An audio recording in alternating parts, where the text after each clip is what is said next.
Bismillahirrahmanirrahim. Bismillahil malikil qudusi salam. Bismillahil adijil hakim.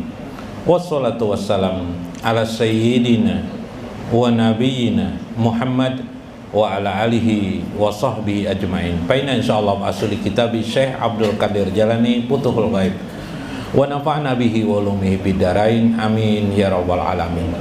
Mudah-mudahan melewati saluran Syekh Abdul Qadir Jalani bertambah rezeki dan nikmat kita, terutama bertambah kelezatan dan nikmat asyik dan masyuk kita ke hadrat Allah Subhanahu wa ta'ala. Amin ya rabbal alamin. Minggu kemarin Syekh mengingatkan kepada kita bahwa ketika bencana itu datang, siapapun tidak bisa menolaknya. Bahkan seorang yang mengangkat doanya kepada Rabb-nya, bencana itu akan tetap datang. Karena bencana itu memang dikehendaki oleh Allah Subhanahu wa ta'ala. Ada bencana yang melewati doa, dia tertolak. Namun ada bencana yang tidak bisa kita tolak. Itulah Allah. Itulah Qahar Allah. Itulah Allah yang bisa memaksakan kehendaknya. Dengan kekuasaan Allah, alam semesta ini diaturnya. Kita bisa merasakan panas terik matahari sedemikian rupa sampai kita harus membangun rumah agar kita tidak kepanasan. Tidak hanya kepanasan kita bisa, tapi juga kedinginan.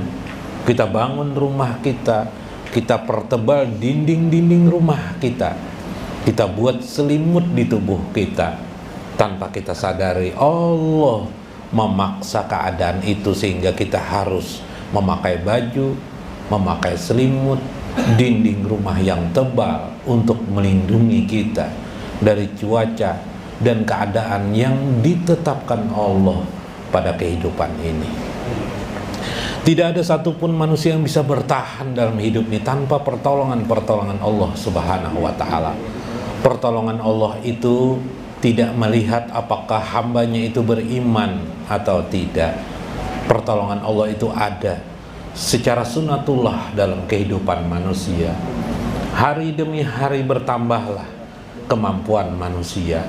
Dengan teknologi manusia dapat mempercepat perjalanan mereka. Dengan teknologi, kemampuan teknologi, manusia yang memungkinkan sakit, dia dapat bertahan untuk tidak sakit.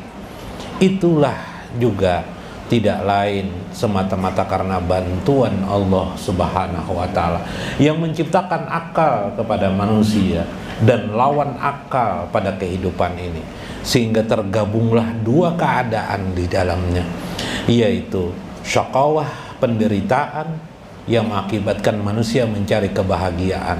Ada kebahagiaan yang mengakibatkan manusia menjauh dari penderitaan demi penderitaan. Maha Agung Allah Subhanahu wa ta'ala yang menciptakan kehidupan ini, sehingga kita perlu mengerti tentang bahwa bencana itu tidak sedianya selalu menyakitkan kepada kita, tetapi membangkitkan pada diri kita kenyamanan demi kenyamanan. Mulailah dalam tradisi manusia bisa merasakan sakit, kemudian pengalaman sakit diceritakannya kepada manusia yang lain. Bertemulah dengan orang-orang yang dipilih Allah untuk menemukan obatnya, sehingga manusia dapat berobat dengan obat itu. Hanya karena petunjuk Allah lah obat itu didapat oleh manusia. Akhirnya manusia dari zaman ke zaman memiliki obat, sehingga mereka dapat mengurangi rasa sakit mereka, mengurangi penderitaan mereka. Da'il baliyah tazuruka. Tenang saja, bencana itu datang, pasti dia datang. Tetapi Allah Maha Pengasih lagi Maha Penyayang kepada hambanya. Di samping ada bencana, ada pengobat daripada bencana itu. Karena itu perhatikanlah hal-hal itu. Khol min sabiliha. Sunyikan saja daripada pikiran-pikiran bencana demi bencana. Atau saat ini engkau menerima bencana, Tinggalkan saja semua pikiran itu. Pikirkan, fokus tetaplah untuk musyahadah kepada Allah Subhanahu wa ta'ala. Godaan demi godaan itu bisa berbentuk bencana demi bencana. Tetapi ketahuilah, inti dari semua bencana itu ialah agar mengajari kepada kita untuk mengingat Allah. Wala taqabu wala tazau min muzi'iha wa qarbiha. Tidak perlu engkau mencari dan panik terhadap keadaan bencana itu datang, karena sesungguhnya bencana itu sudah didesain Allah, sesuatu yang mampu engkau untuk menghadapinya. Subhanallah. Bukankah selama ini manusia bisa menghadapi bencana demi bencana? Kenapa mereka manusia dapat melakukan atau menghadapi bencana? Karena Allah sudah meletakkan kemampuan itu pada diri mereka. Hanya tinggal ketika bencana itu datang, apa peran kita? Apakah peran kita bisa bersabar atas bencana itu, atau teriak-teriak, atau tidak percaya dengan Allah, atau makin menjauh dengan Allah? Na'udzubillah min dzalik. Ternyata terhadap bencana itu bukan ukuran tolak ukurnya kita menolak bencana itu dengan cara teriak-teriak. Tidak. Ukurannya adalah seberapa besar kita sabar terhadap bencana itu, atau seberapa besar kita bisa memahami dan mengenali bencana itu sebagai hubungan diri kita kepada Allah Subhanahu wa ta'ala. Falaisa narahum a'zam min nari jahannam walaza. Sungguh bagi orang-orang arif billah, neraka itu lebih kejam daripada bencana yang bertubi-tubi datang kepada diri mereka. Bencana yang paling perlu engkau perhatikan sesungguhnya bukanlah bencana dunia ini, tapi adalah bencana jika engkau dimasukkan ke dalam api neraka. Itulah yang perlu engkau perhatikan ketimbang memperhatikan bencana demi bencana. Api kebakaran. Yuk, kita di Banjarmasin ini paling diburu oleh api. Iyalah, Banjarmasin ini terkenal, Kalimantan Selatan ini dengan api.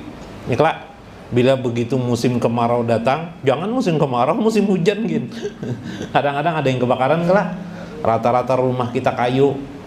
Sekarang banyak sudah rumah orang tidak kayu, masih juga kebakaran. Coba bayangkan, sampai pemadamnya luar biasa. Iyalah, apa kau menghindari api? Sudah hati-hati kita, tetap aja ada kebakaran. Kita hati-hati, sebelah rumah kita bisa kebakaran. Apa kabar? Pip? Hah? Ayo. Di luar negeri yang sudah desain teknologi tinggi, kebakaran bisa juga ternyata terjadi. Bahkan sampai mati banyak di sana. Karena rumah mereka rata-rata kan pakai pakai besi, alang besi, pas kebakaran dia bisa keluar, terpanggang orang di dalam. Nah, ayo, ini kohar Allah nih. Ini saya ingin mengisahkan kohar Allah.